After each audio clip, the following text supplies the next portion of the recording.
Well, hello, everybody, and I'm here with Devil Horn, Alien Head, Rob Blackmore official. Hey, Rob, how are you? Hey Charles, what's going on? Hey everybody. It is Sunday morning, and it is time. It means it's time for a chat with Charles. Well, Rob, thanks for so much for coming on. I've been wanting to do this for a while, and I'm glad we are able to figure it out. Yes, thank you for the opportunity, Charles. It's been a long time. It's been a minute. Just a little bit. But the one of the things I love about you is you and I kind of follow each other around the chats, and we're always saying hello to each other. And it's always fun to put your name in the chat because you got to go into the emojis and you got to search for the devil horns. You got to search for the alien. I apologize to everybody. Sorry for the inconvenience to everybody trying to tag me. It's if you're trying to tag me, it's at Devil Horns Alien Rob Blackmore official, no spaces. If or as simple as Trev coined it, RBO. There you go. Well, let's see who we've got with us. So early on, we had Zach Thong, who's in the chat. Hello there. And I also know that Ryan is in here with us. And there's a message later on down where Ryan, he is in the hospital with mom. They're getting ready to get her discharged. So, all the best. Hope mom gets comfortable when she gets home. But you take care of mom. That's important. Appreciate you, buddy. And then we got Herb of Fireside Studios saying hello. And I love Herb because every time we do a Sunday show or a Friday show, Herb is always there supporting us by posting it up into Facebook. And so appreciate it. And we got McCollum Music. He is poor Matt is stuck in OSHA training, so he's going to catch us on the replay. Appreciate you, buddy. We've got Big Wave Dave here with us. Hello, Dave. Let's see, Cushman NYC. I saw him over there a little while ago and Addicted to Gear chat. Hello, my friend. And I got my buddy from East Texas here, Ferd Burfel. Hello, Ferd. Good morning to you, my friend. Hello everybody. Hello Ferd. And we got Jim, JP Page 2 is in with us. Hello, everybody, and happy Sunday, he says. Dastardly Dave has made his way in. Well, there, my friend. And Hobo Rhodey has joined us as well. The first time I've noticed the little stuffed animal on top of the amp there in the picture. It's amazing when you're in the middle of something, the things you notice, right, Rob? Yeah, it's stuff that you're like, wait a minute. Am I seeing that right? Exactly. And Ben Coombs has made his way in. Ben's going to have a show later today with Unfucking Believable. And it's going to be an unfucking believable show. Just no. just saying. Just saying. And hello there, Wayne McConnell. How you doing? Saw him over in Addicted to Gear this morning as well. And we're being joined by Gear Junkie 35, who says, "Good morning, miscreants." And Ryan, the leader of the OU812 crew, is with us. Good morning, Ryan. Hey, Ryan. Welcome in, Josh Tanberg. Appreciate you, bud. And Eddie Fay, good morning to you, my friend. Now, we got Time Surfing Alien, and I absolutely love this avatar, Rob. Every time I see it, it tickles me. No relation to my alien. No relation to yours, huh? All right. And Mr. BHB Jr., Bruce. Hey there, buddy. How you doing? Bruce. Bruce is getting stuff done, so he's just going to be listening to us as we go, and that's all right, buddy. We appreciate you filling us in.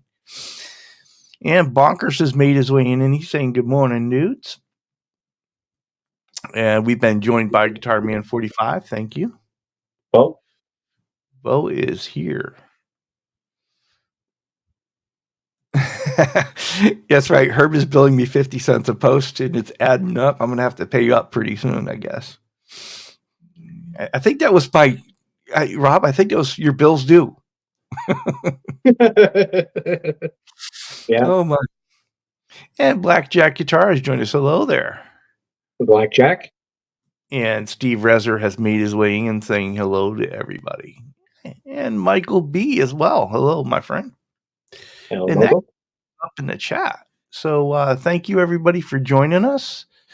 And so Rob, it's that time. Thank you. Good night. It's been a great show. We'll be here all week. Here you go. But it is time for the question, and everybody wants to know, how does Rob Blackmore start his guitar journey? Usually with a coffee. It started a long time ago, probably about when I was, I don't know, young, getting into music. Like I said before, to reiterate, you might have heard it before in the past. Get involved with music through my sister. When growing up, there was lots of different, like it was a whole genre of different kinds of music throughout the house. Mm-hmm. And my brother had an acoustic guitar, and he never really did anything with it. I never really did anything when I messed around with it. Just, you're pretending you're somebody in the mirror. Exactly. And later on down the road, the bug kind of bit me. About 15 or 16 years old, and a friend of mine that I was hanging around with, his stepfather, he used to play bass and he used to mess around with guitar, and he found out that I was interested in playing guitar. So he had sold me a Univox guitar, and Univox guitar was a 3 sunburst, double cutaway, double humbucker guitar, dual volume, dual tone, 3-way switch. Very And nice. it was kind of remind you of, I would have to say, like a melody maker. Mm-hmm. And it basically, it was a piece of shit, because when you tipped it over, the pickup would fall forward. Yeah. And it was good for the time learning the basics on it. When you first start, you don't really know, and the action's a mile high, and you're like, really, So stayed on that for a while, and then my mother caught on that I was excited about playing guitar, and she was kind of, wondering if I would be interested in purchasing a guitar. And it kind of went down the line a little bit. And as I was going through school, I got, you go through school and you get a little job on the side from school, after Mm-hmm. school. And that was going on for a little while. I went over to the job site one day just simply to get my hours for the following week. And there's somebody selling 50/50 tickets. I bought one ticket. Went home, put it on my dresser, never thought anything more of it. So the following Sunday, my mom's aunt, who got the newspaper, they put it in the newspaper, and they said that I had won 1,200 and some dollars. Mm-hmm. And it was like, what? What? One ticket. So I had got the money, and in the meanwhile, I went to the local guitar shop here in Glace Bay, and Mm-hmm. at the time, and I was interested in the Explorer, Slammer Hamer Explorer, because James Hetfield is one of my influences. All right. And seen the cherry red and seen the white pickguard, and I was like, yeah, I gotta have this. So I said to him, I had said to him, I said, how much is the guitar? He said, for you, this price, and I'll even throw in a bass case to fit it for this certain price, and I won't charge you any taxes. Okay. Nice. So I went home, made sure I allotted out the money for the guitar, and the remaining amount of money that I had won, I had kindly given over to my mother to help out around the household. So I went to the guitar shop, and I said, how much was that again? And he quoted me again, and I just went, here you go. And was happy ever since. Mm-hmm. And playing around on with that. And then, as they say, life happens. Kind of got put to the back burner for a little while. And went into his guitar shop again. Paul Stanley of Kiss was an influence of mine. I liked the Ibanez Iceman, and the guitar that was there was a parts guitar. It was made up to look like Paul Stanley's Ibanez, only with a different paint, with a different aesthetic look to it. So the gentleman that was selling it was selling it for $130.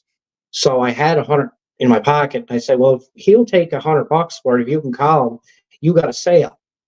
So he did, and I purchased that guitar, but another piece of shit guitar, to be honest. And played that for a while until the amp crapped out. It was a Harmony amp, 30-watt Harmony amp with overdrive in it, and it's seen better days. And you're making then this is earlier days, I guess. Yeah. You can take the boy out of Cape Breton, but you can't take the Cape Bretoner out of the boy. That's for sure. But it just went away from there. And like I said, after all that, life happened. It just jumped up out of the way, in the way. And then seeing different things that will be different shows to be left unmentioned. Went out and purchased the Kramer Beretta. All right. Well, before that, getting ahead of myself, Eddie being an influence on me as well, I went out and I purchased. I never thought I'd own one in my whole entire life. A Wolfgang special, so I purchased that, and then the Kramer Beretta. And Rob will probably show that off a little bit later. It is a beautiful seafoam green and very nice, very very unique. Hey, Hip Metalworks, welcome in, my friend. Hey, Hip, cheers. So, what made you, given the other purchases that you'd made up to this point, right? What made you take the plunge on the Wolfgang?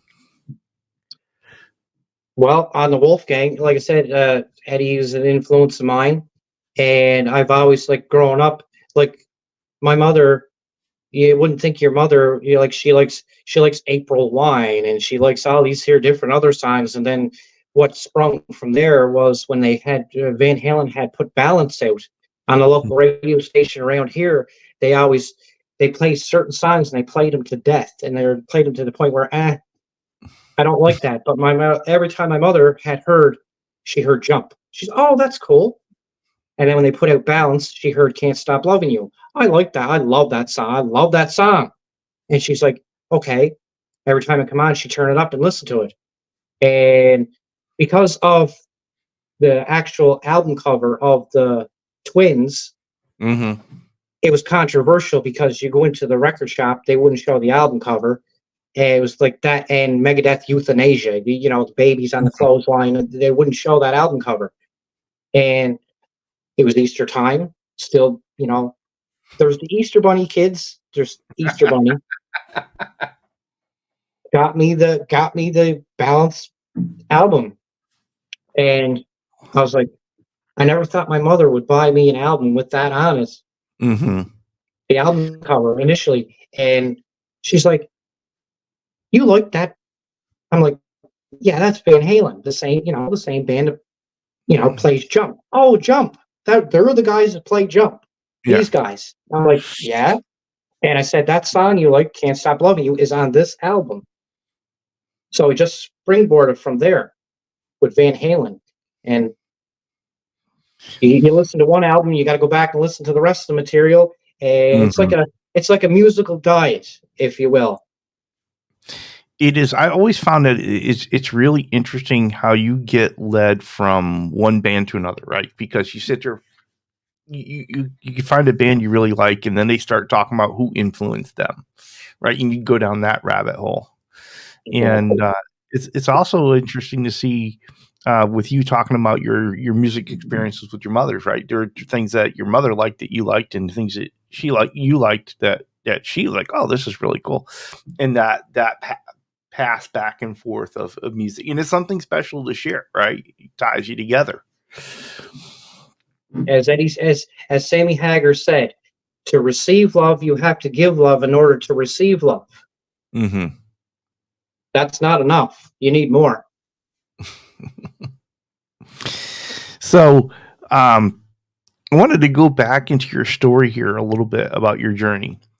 And, you were talking about that acoustic and how it was there, and it just, neither you or your brother really did with it unless you were playing kind of air guitar and pretending. So, what was it that, that you kind of went into that you got interested in it and you started picking it up? What was the thing that did that for you? Just like everybody else, watching MTV or watching Much Music here in Canada and seeing your guitar hero on stage with a guitar and having that notion, having that piece of wood in your hand, having that neck in your hand, and trying to be able to do what he or she is doing, not emulating, trying to actually, you know, get down what they're doing Mm-hmm. in a way of emulating. Like you watch a video, and we're all guilty of it. Watching a video, you never watch this hand. You're always No, watching this hand, it is true. That is true. You and look then to the left. discovering Eddie Van Halen. You see other guitar players, and you're like, and then you discover Eddie Van Halen, and there's notes coming out from here, but he's down here or he's up here, and you're like, wait a minute, it looks like he's moving faster than the audio track that's applied to the video. But Mm-hmm. then you discover, okay, he's looking down. What's down in front of him? Then you discover all the whole. It's like opening the door, going into a room, and you're in paradise. You're in bliss, and you're discovering in that room there's another door, and you go over to that door, and you're like, what's behind that door? You open the door, then it's all the gear that you tramp on. There's this little box you step on, Yeah, and it makes it do this. There's this little box that makes it do that. Okay, give me some of that. Give me some of that all day, every day, all day of the week. gotta love it, huh? It is amazing how gas will sneak up on you that way.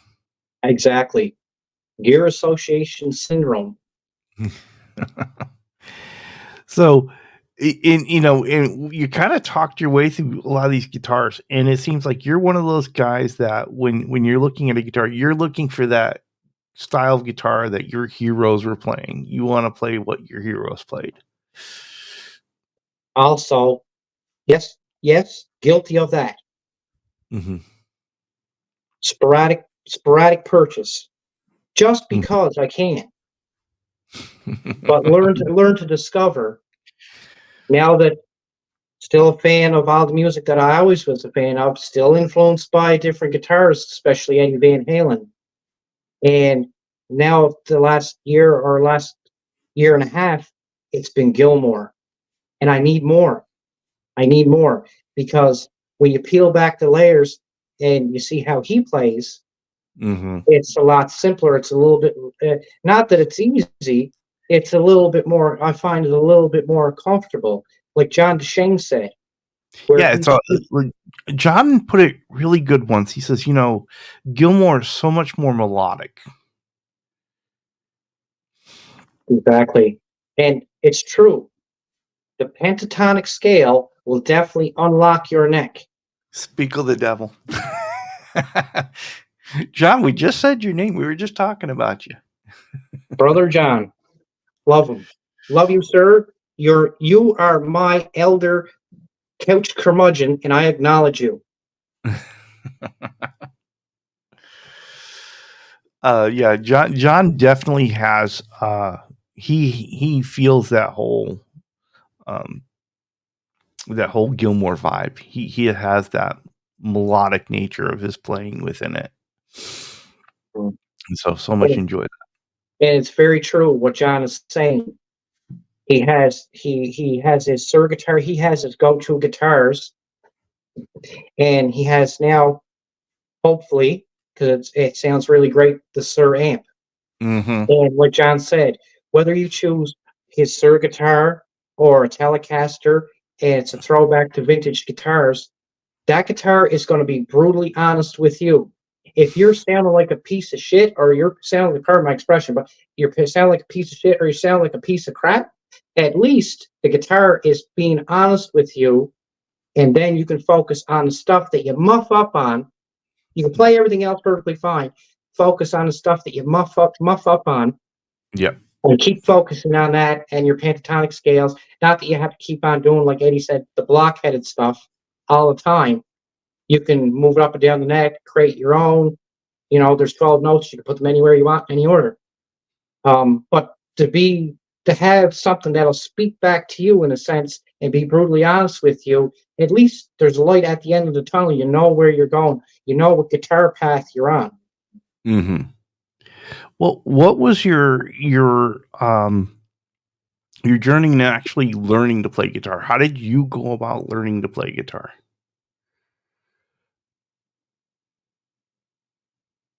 Whatever music wise is influencing and capturing me at the time. Mm-hmm. Like I like 44 years old, seen a lot of the music, still in the metal. I love metal music. I love different genres of music. I guess basically just whatever captures your mood, tone wise, and how it's being delivered. Okay, but were you like a did you take lessons, or were you watching it on a video and figuring it out, or a record or something like that? How did you go about figuring out how to do this? To go back to my previous point, my story, when I purchased the guitar from my buddy's stepfather, he literally in person showed me 3 chords. He didn't tell me that I would get blisters and calluses. So kind of deterred from there, but determined still. Right. March forward. And like back in the day, there was no YouTube, there was no nothing, just listening from ear. Mm-hmm.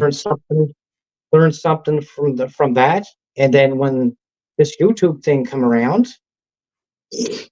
guys that'll sit down and take the time and make the effort to say, okay, not basically, put your finger here, put your finger here, put your finger, not none of them, something that's Right. at a moderate pace, because some people that would teach you a lesson would kind of hide things.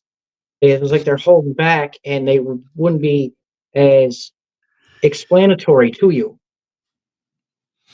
So yeah, Exactly. like listening by ear, absolutely. Whether it be CD, vinyl, cassette tape, radio, absolutely. And then when the YouTube thing came around, watching these here little videos where they're explaining the pentatonic scale, like to give a shout out to Marty Schwartz, and even in our own community, Marty 5150. He is really good at it too. He'll Yeah. take the time and explain and thoroughly go over it at a moderate pace so you can capture what you're doing. Gotta love it. Yeah, there are things that I've been learning off of YouTube, and I need to get back with Ben because he gave me a lesson with scales, and I need to work on those a little bit more. But I need to go back for another lesson. So, but I've been picking it up here and there, and there's enough that I can play to be dangerous, but I'm not making the progress that I had wanted to make. Right, so we'll get there. We're gonna get there though. And hello, Martin. He's made his way in. Hello there, my friend. Appreciate you, Martin. Then there's another gentleman around here locally. The guy that I mentioned that I bought the 2 guitars off, the owner of the guitar shop. His name is Sheldon O'Coin, and if you guys want, you can look him up on YouTube under Sheldon O'Coin. Mm-hmm. He works at Long and McQuaid, but he's a known guitar player in the community around here, and he's really good at it. He's been doing it for quite some time, and even himself on his YouTube channel in the last couple months, he's been putting out these here videos explaining the theory. You can watch it and play it, rewind it anytime you want until you get it down. And I think he may even, and don't quote me on it because I'm not too sure, you can go in the video and maybe underneath the video, download the jam track for what he's showing on the video. But Sheldon O'Coin is very good at it. He's been in the guitar game, selling it, teaching it, gigging it for quite a few years. There you go. There you go. Always another place to look, right? And another source. So you got this backdrop of guitars here, and you've kind of gone with a lot of the ones for your heroes.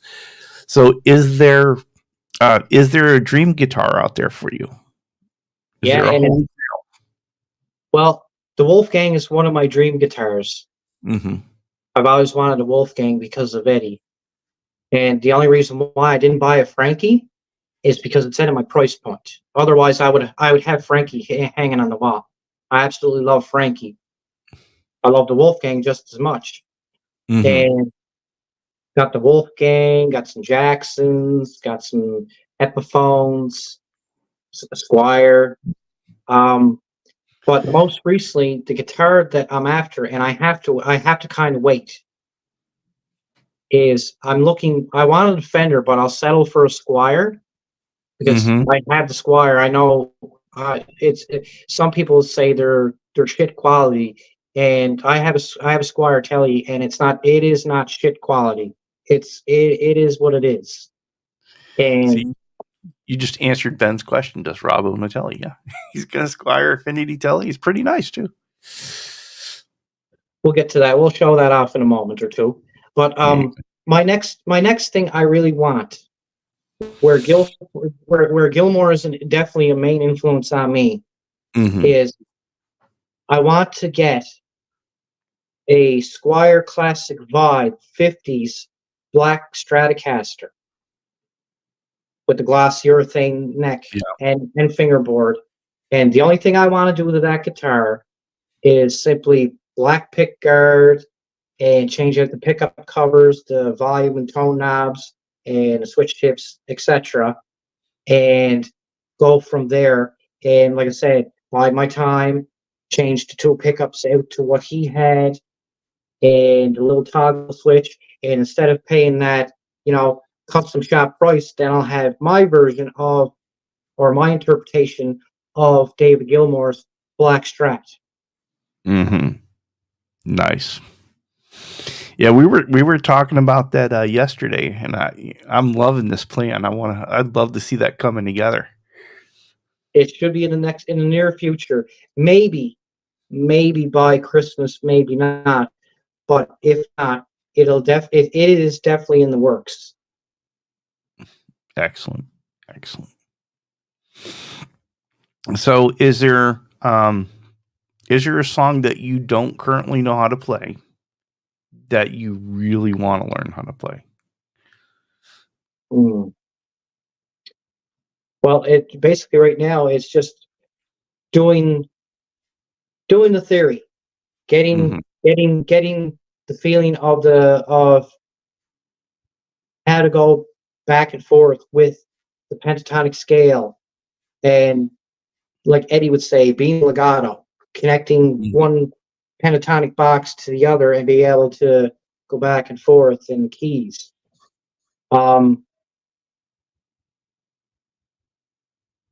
If I had to say the song that I'm focused on right now by Gilmour will be Coming Back to Life. Oh, from Pompeii 2015. I love that. Well, Randy Price was in talking about your Gilmour. He was sitting here saying, check out Reverb for FSR Player Strat Fender a few years ago. They did a Gilmour inspired run, and you can find them on Reverb for about $400 to $500. So,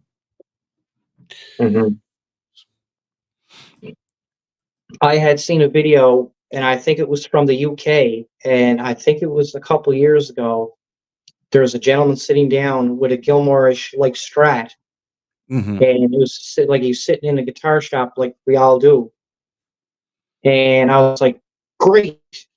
The thumbnail for it on YouTube, it's like it has the Strat and it has the rainbow, and you click on the video and you watch me sitting there. He's running through all the different positions of the pickups, and then you go into the description and he leaves the link in the description, and you go to the website and it's there, but then it says this product is no longer available. Mm-hmm. Oh boy.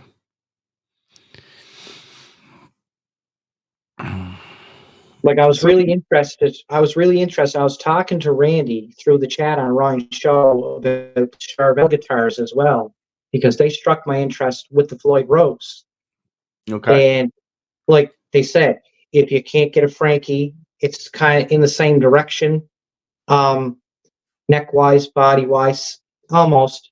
And what intrigued me about those guitars was with the Pro Mod SoCal is not only can you do dive bombs, you can pull up on it a little bit. That's what intrigued me. And also, it's kind of similar to like Adrian Smith of Iron Maiden. Like I like his style of guitar playing. I like the way he Mm-hmm. approached. Nothing against Dave Murray. Dave Murray is great in his right, organic gears. But I do like me some Adrian Smith and his guitar style, like his Jacksons, which kind of remind me of the Charvels, the Okay. SoCal. So yeah, and you're really, we were talking about it yesterday. You were really interested in a SoCal.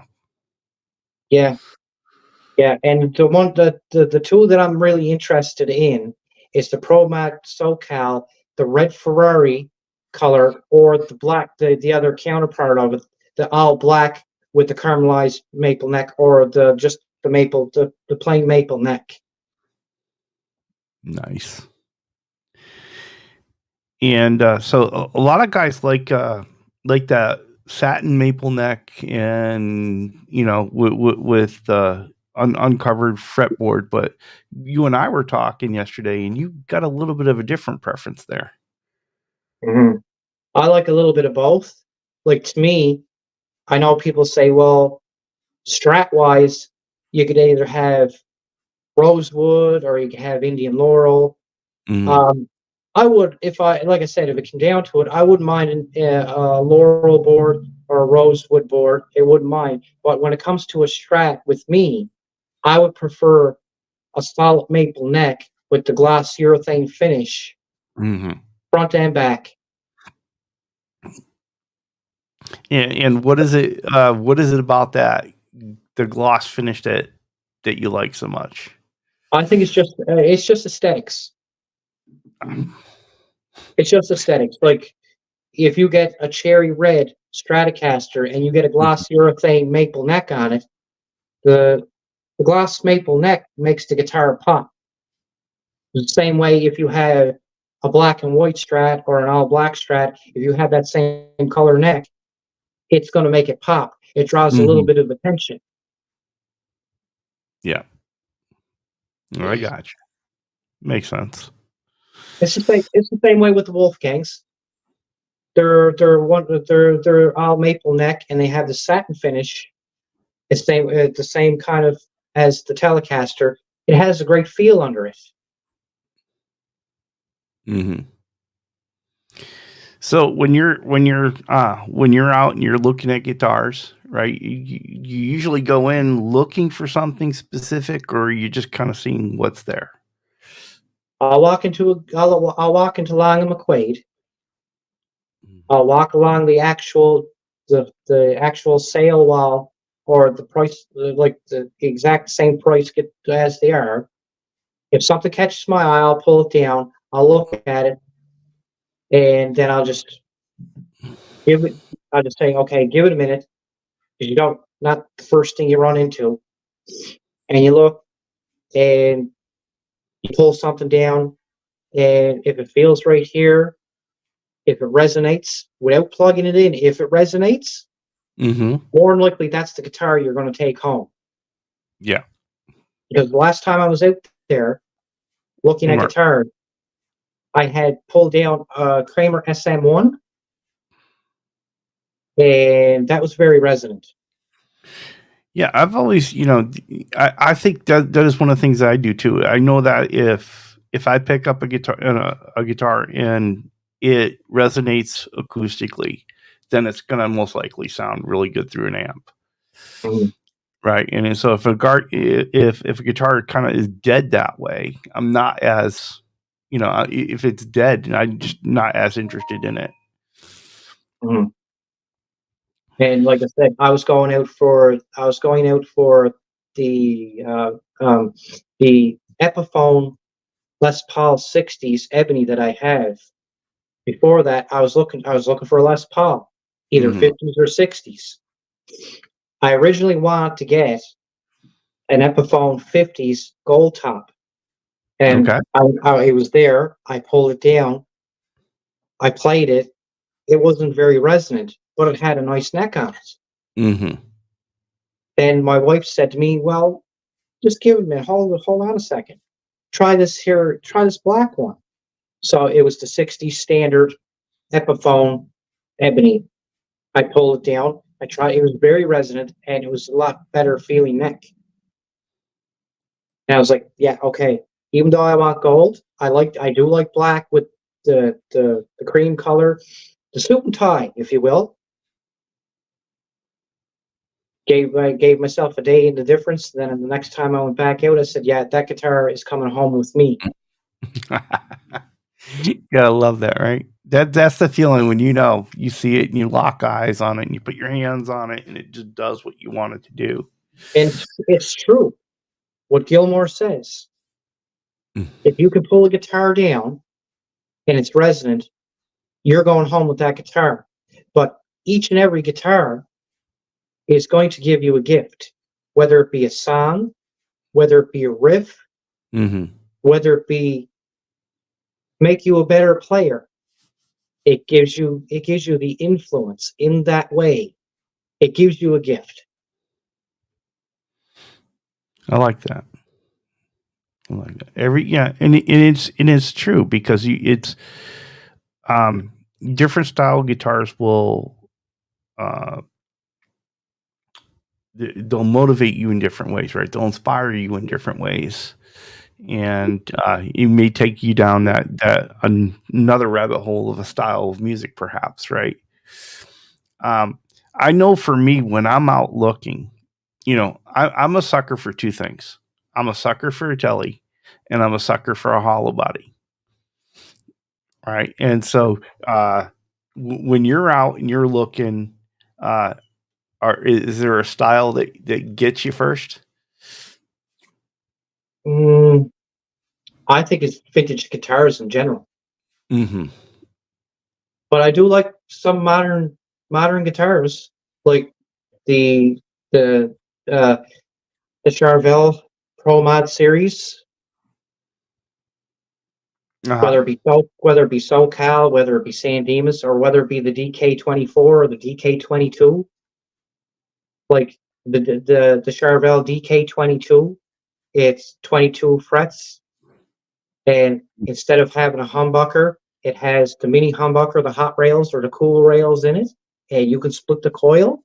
Like I was thinking for a long while, strat wise, you want to go with three separate pickups. Then I got to thinking, well, I want a guitar with a duality.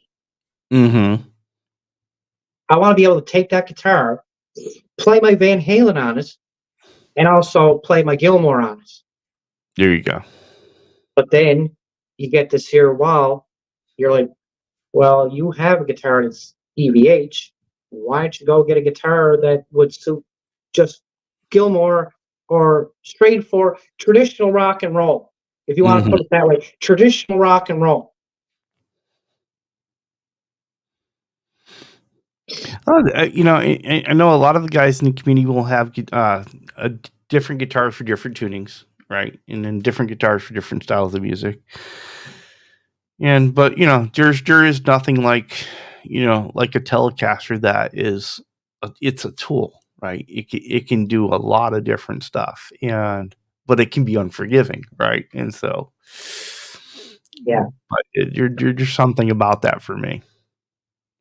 Well, if anything on your guitar journey, should you not be seeking truth? Hmm. I love my Telecaster. Love it. I don't care how much. I don't care what price point it's at. It's a Hmm. Telecaster. Yeah. It's going to do a thing. Yep. That the Telecaster that is fabric top there, it's an Affinity as well, right? And so that was Affinity. That one started as a black one though, but all the others that I've done have started as butterscotch like yours. Yeah, there's something about a butterscotch. Like There is something about a butterscotch telly that is just it's like the way it should be, right? It's a standard, Mm-hmm. right? Like I was originally looking for the Squire Classic Vibe 50s Telecaster because initially when you see it in person, it gives you that TV yellow sort of color, and you have that glass urethane dark neck. That's what grabs you and lures you in. But then you're like, and you look at you look at your bank account. You don't want to rob your bank account or be walking around pulling your pockets out, and all you have is buttons and butterflies coming out of your pocket. Yeah, So, for sure. So it looks like one thing, but it's another thing when it's taken pictures of and it's on video on live streams, and it's that's what we get. We lost you there for a second. Here we go. All right. But it is funny things that are going on in chat because Ryan was talking about a different guitar for every riff. And then Herb came back with, we should all have a different guitar for each day of the year. And Ryan agreed. That's right. There's nothing wrong with butterflies. It's only when that's all there is in your pocket. Oh, if we can start convincing certain people, like, why do you need this guitar? Why do you need that guitar? It's not that I need it right now. It's a prospect for later on. Yeah. My wife early on was like, why do you already have a guitar? Why do you need another one? I was like, okay, well, look, they do different things. They do different things. And then as I began doing the fabric top, it was like, well, that one's not really staying. I'm going to do it and I'm going to sell it. It's like, oh.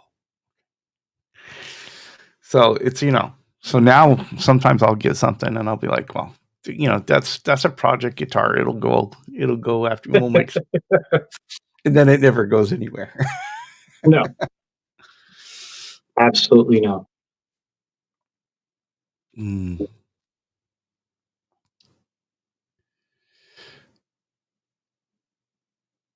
I'm sorry, I was looking at something.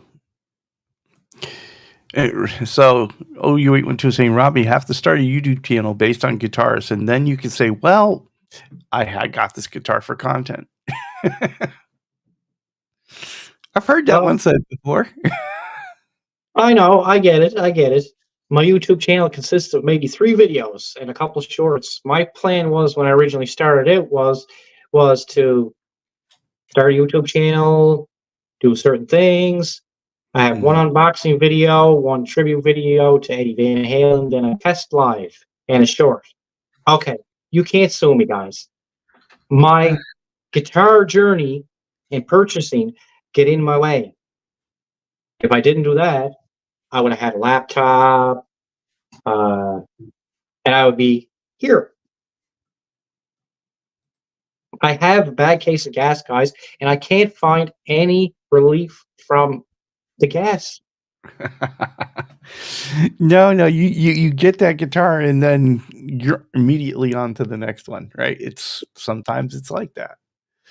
So I just go ahead and put Rob's channel in the chat there if you want to check out his couple videos there. They are entertaining. I will tell you that. Enjoyed them myself. Thank you. So, yeah, when you go about doing that Gilmore, you may want to record that. I'd love to go along on that journey with you. Yeah. It's just to get the time to do it, and sometimes life jumps up in the way. Trust me, we're glad it's YouTube. It's not Smell-A-Tube. Yes, exactly. Gotta love that. And so Herb has gone ahead and gone over and subbed your channel. Thank you, Herb. Let's see. All right, so Rob, why don't we? You were saying that you wanted to show off some of those guitars. Sure. So, could we Which take a one? look at your number one? Sure.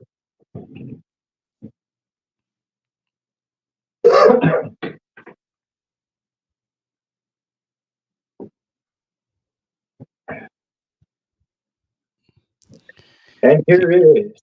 And I'm gonna solo you out from this so you can really show this off.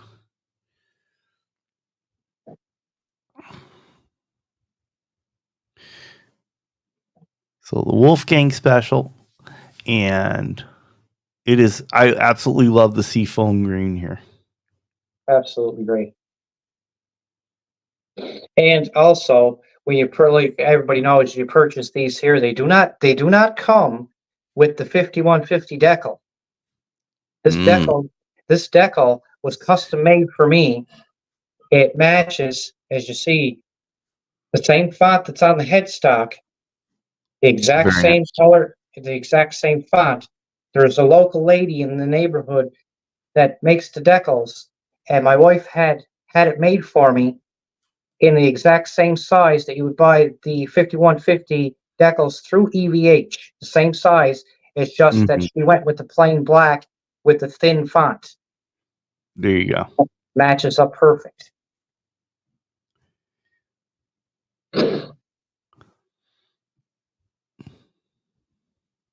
That is very nice.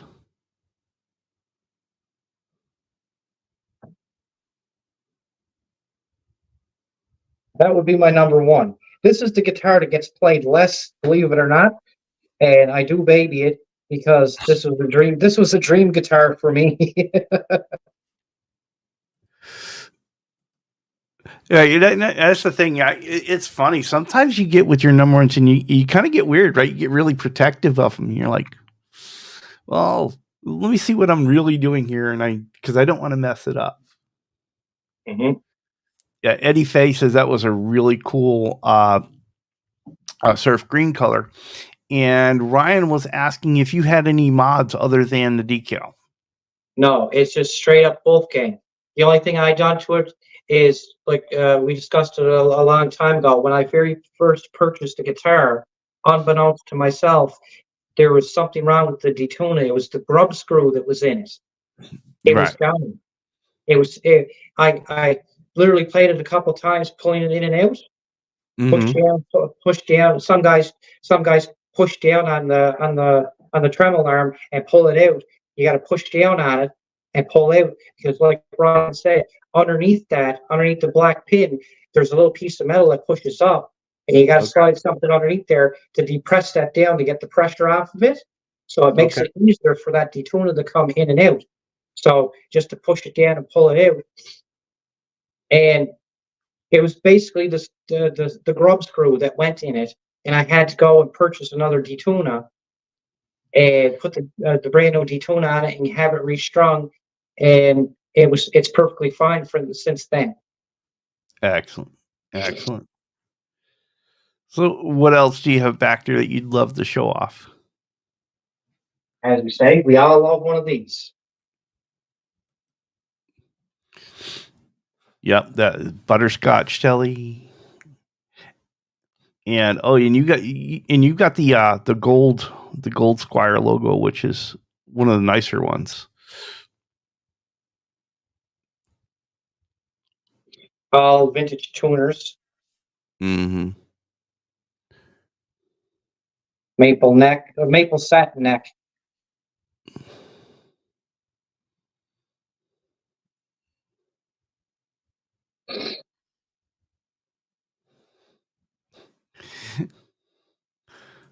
Ryan saying, looks like that guitar needs some fabric topping. Randy Price, do you really own zero tellies? Oh my gosh. These are great. Trust me, the Squire Infinity Telecaster is no joke.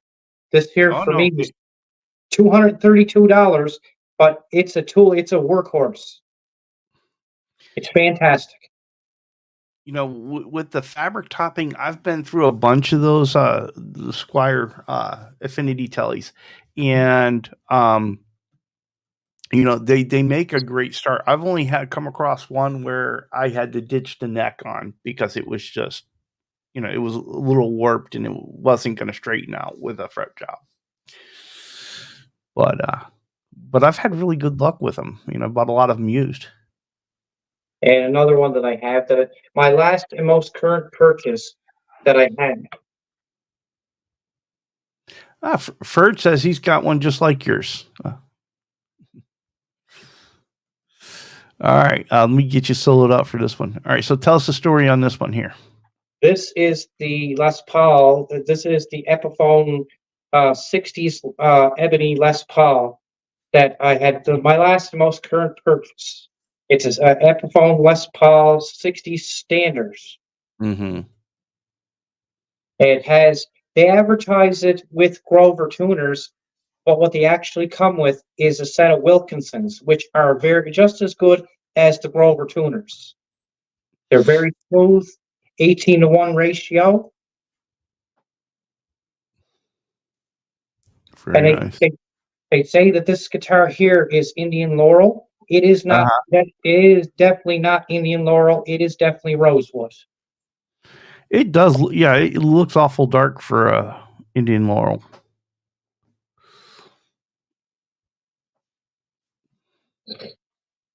All dressed up with a suit and tie, very nice. I find the neck on it is very comfortable to me.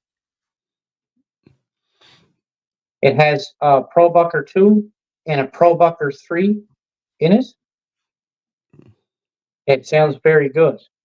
It looks the part. All the cream binding, all up the neck. It has a little bit of weight to it, but that's okay.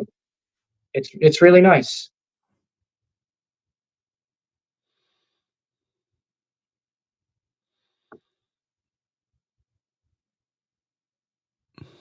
Very, very nice, sir. Yep. And the tuners on that guitar, the Les Paul, and the tuners on the Squire are very good. I left those guitars sitting in my living room for a month. I didn't even touch them. The temperature change, and it's either a hair below or a hair above. Didn't have to really touch nothing. Just kind of like taking a piece of advice from Ryan. If you're going to tune your guitar, tune it just a little bit above, and it'll always come back to center. And I've never had no problems with the tuning on those two guitars. Here you go. Yeah, there are some guitars that just stay in tune, and some that move around. I don't mind a guitar that comes out of tune when it sits, as long as it goes out of tune equivalently across the strings, right? You get one that goes sharp and one that goes flat. It's like, wait a minute, hold on, what's going on here? Exactly. Yeah. It's like that stubborn G string that we all have a problem with. So they're going back and forth because Randy Price has made it known that he does not own any Telecasters, and so Steve Brand said headstocks don't fall off tellies. So, well, Randy, if you're interested in the Telecaster, brother, I suggest go in to your local music shop, whether it be Guitar Center or wherever. Try out one of these jobs right here, and then take it from there. Whether you want this one as a test one, rent it for a month. Get comfortable, lay next to it, hug it, give it a kiss, and if it doesn't suit you, Herb, how do you? It will definitely be brutally honest with you, Randy, and if anything, it'll make you a better player.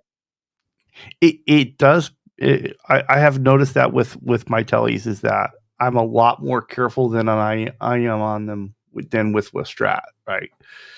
You try to be more precise, especially when you play as badly as I do to begin with. We all have our moments. Mm-hmm. You get that rush, you get that urge, and like Eddie said, it comes from somewhere and it comes through your filter. You get this genius idea, and you go, "Okay, I'm feeling it." You go sit down, and you're playing. You're like, "Forget this, just for the Mhm. moment." There you go. So, Rob, where do you want your guitar journey to end up taking you? Where do you see? How far down the road do you want to go? Mm.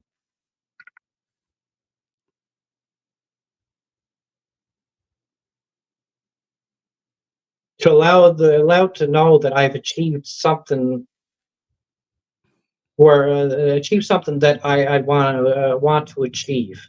Like, nobody's going to be near as good as Eddie Van Halen. There's only one Eddie Van Halen. There's only one Eddie Van Halen, guys. He's Yeah. gone. God rest his soul.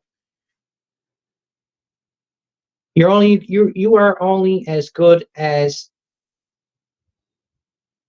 you allow yourself to be. Yeah.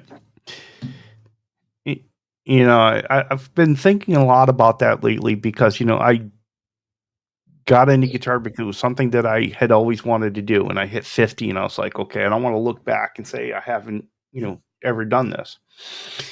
And, and at first I was like, well, I want to learn how to play really well, really quickly. And, given my schedule and life in general, it's just not feasible. So now I'm at a point where as long as I'm better today than I was yesterday, did I make some progress? Did I learn something new? Did I, As did the it, did old as the old analogy goes, Rome wasn't built in a day. mm-hmm. There you go. Well, so you've got your channel and a couple videos up there. Are there plans to do more on that or?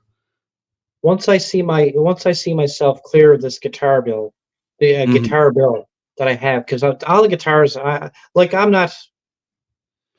It's fine. It's finance, folks. It's payments a mhm. month. I still owe on all these babies right here, all my lovely children, and all my lovely Epiphone children, Aljan.